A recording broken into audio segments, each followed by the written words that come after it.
नमस्कार बच्चों, कैसे हैं आप सब? अच्छे हैं? पढ़ाई और खेल दोनों ही बराबर चल रहे हैं?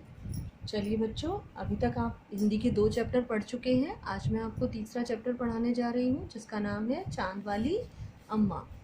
बच्चों, घर में आपने कई तरह की चीज़ें देखी और आप उनसे कुछ ना कुछ शरारत भी करते होंगे, जैसे झाड़ू, पंख, कागज़, गुब्बारा। ये सब चीज़ें ऐसी हैं जिनसे आप कुछ ना कुछ शरारत करते हैं। तो बच्चों, यहाँ पर एक कहानी है जो कि एक बूढ़ी अम्मा की है, जो अपने घर में बिल्कुल अकेली रहती है और अपने घर का सारा काम वो खुद करती है।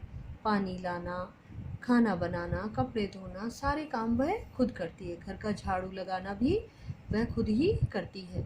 तो बच्चों, उस इस बुढ़िया का घर के अंदर झाड़ू लगाना तक तो सही रहता था। घर के अंदर वो जो भी काम करती थी वो सब ठीक से हो जाते थे, लेकिन जब वो घर के बाहर झाड़ू लगाती, अपने आंगन में लगाती, तब आसमान उसकी कमर से टकराता और जब अम्मा उसे पीछे मुड़कर घूरकर देखती तो वह फट जाता।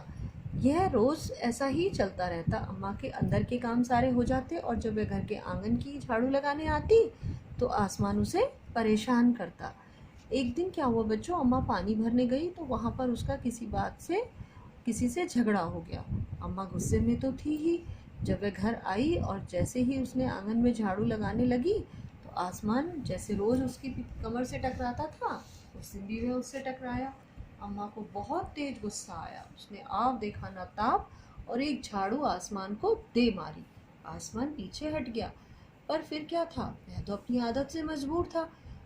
उसने फिर वह जैसे ही अम्मा झाड़ू लगाने के लिए झुकी और वह फिर अम्मा के पास आकर के कमर से टकराने लगा। अब वो इसी तरह से फिर से शरारत करने लगा। अम्मा को बहुत तेज गुस्सा आया।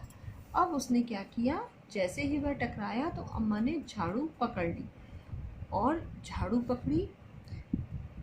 अम्मा ने जैसे ही झाड़ू मारी आसमान को और आसमान ने झाड़ू पकड़ ली। अम्मा भी झाड़ू छोड़ने को तैयार नहीं थी और आसमान भी झाड़ू छोड़ने को तैयार नहीं। दोनों में रस्साकशी का खेल शुरू हो गया। रस्साकशी बच्चों, एक तरफ से और दूसरी तरफ से जैसे एक रस्सी को पकड़ते हैं, खींचते हैं और जो ताकतवर टीम होती है वो जीत जाती है। यहाँ पर भी कुछ ऐसा ही होने लगा। ऐसे करते करते ना तो अम्मा झाड़ू छोड़े और ना ही आसमान झाड़ू छोड़े। अम्मा को आसमान अपनी ओर ऊपर की ओर खींचने लगा। अम्मा ऊपर की ओर जाने लगी। अब वह डरने लगी और वह चिल्लाने लगी कि मुझे छोड़ दो, मुझे छोड़ दो।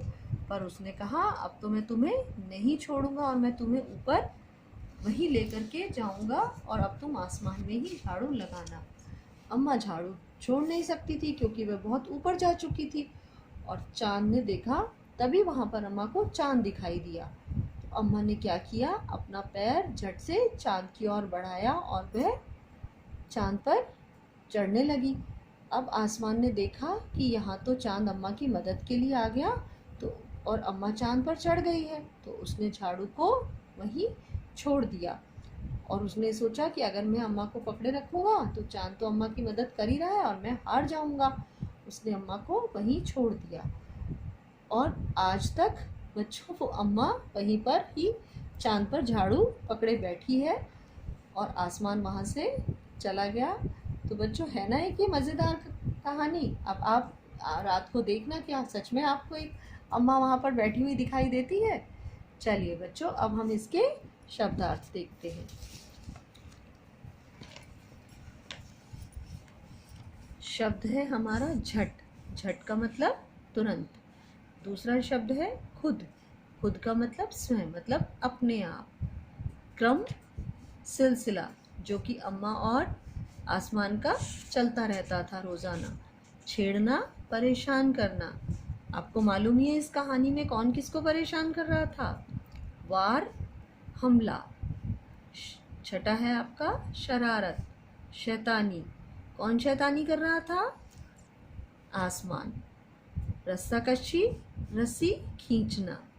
यहाँ पर आपको मालूम ही है रस्साकशी का खेल किस किस के बीच में हो रहा था और कैसे हो रहा था।